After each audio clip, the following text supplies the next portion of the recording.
Hey everybody, this is Sean.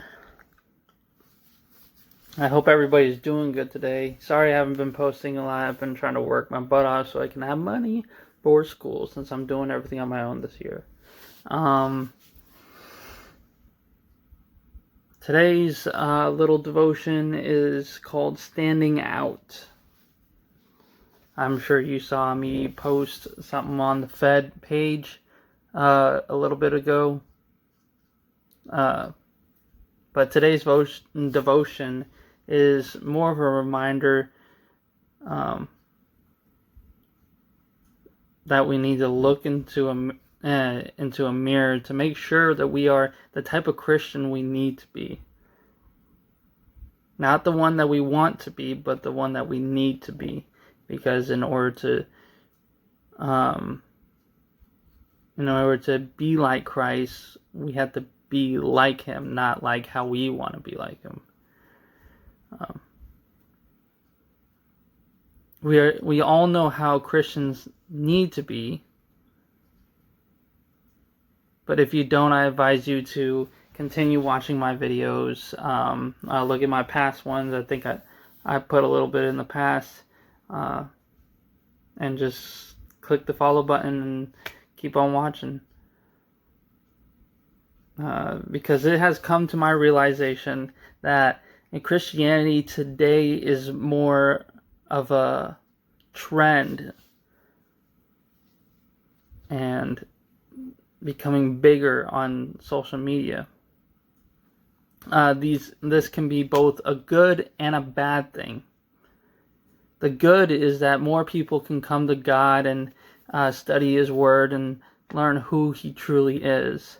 But the bad thing is that we have so many people on there, it's so hard to figure out who is teaching the truth and who is actually spreading lies. It can lead people to believe a false narrative, which we like to call the light doctrine, or false doctrine, whatever you want to call it. And this comes to a time where sometimes things need to be debated and shown what is actual truth. And there's not many people out there who actually is fighting for this. I've had several debates that I had to actually stop because they weren't getting it, and it just sometimes when you're trying to teach someone and they just are so stuck on what they want to believe, you just gotta let them go. Now, how do we separate truth from lies? Well, we have to study the Word for ourselves. And first, we have to study the Word for ourselves. We have to dive deep into it. And we also have to learn from our pastor. We have to learn from the youth pastor. That's why we have those leaderships in our lives. It can protect you from those who want to lead you astray, who want you to be just that loving Christian that doesn't judge anyone and accepts them for who they are, who will tell them it's okay to be gay. There's homosexuality was translated different, which it wasn't. It wasn't translated wrong.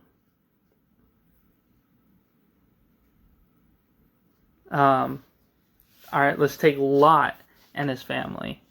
Well, at one point in time, Lot was with Abraham, and they were traveling together, and things weren't going so well when it came to arguments in the family, and Lot had a choice to take his family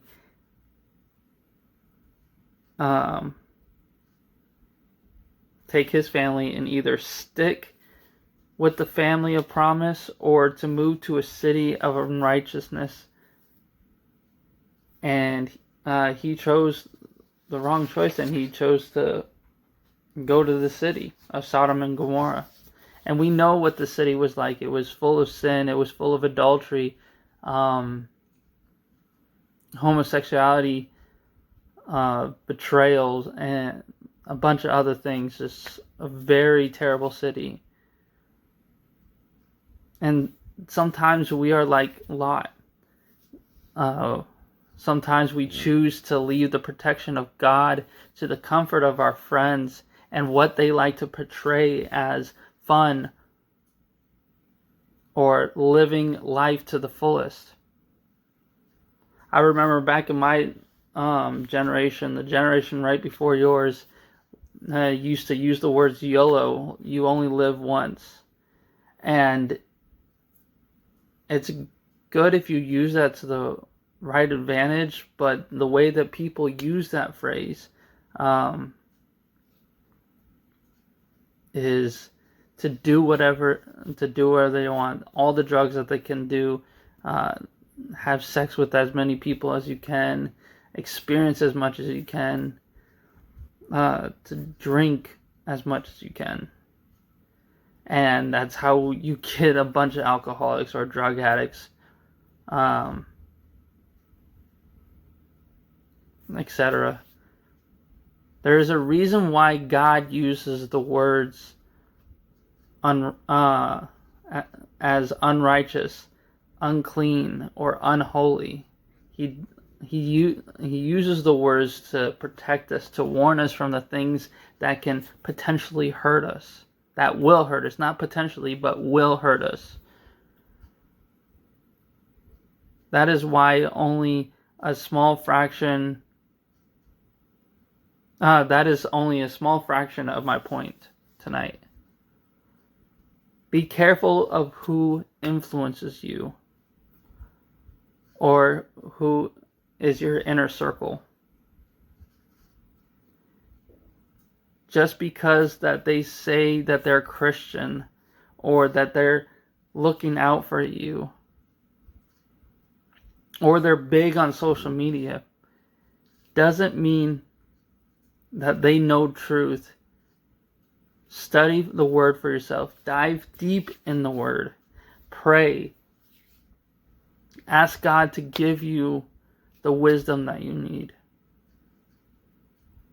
My friend Xavier White said it best. My friend said it best, and I'll post the picture. Hopefully I can get the picture so you can read it. But it says, before I am anything, I am a Christian. Before my political party, I am a Christian. Before my race, I am a Christian. Before my organization affiliation, I am a Christian. Before my financial class, I am a Christian. But if ye have respect to persons, ye commit sin, and are convinced of the law as transgressors. That's James 2:9, and it started at the but. James said it best. I hope I never become comfortable burning bridges because I forgot to seek first the kingdom of God.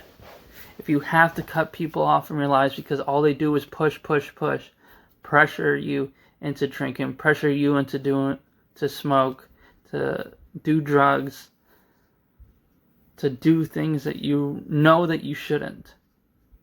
You guys are at the age that you know what's right from wrong.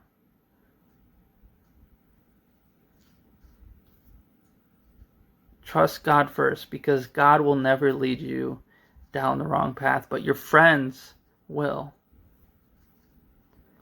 Before I go to the I just want to let you guys know that I will be putting a series out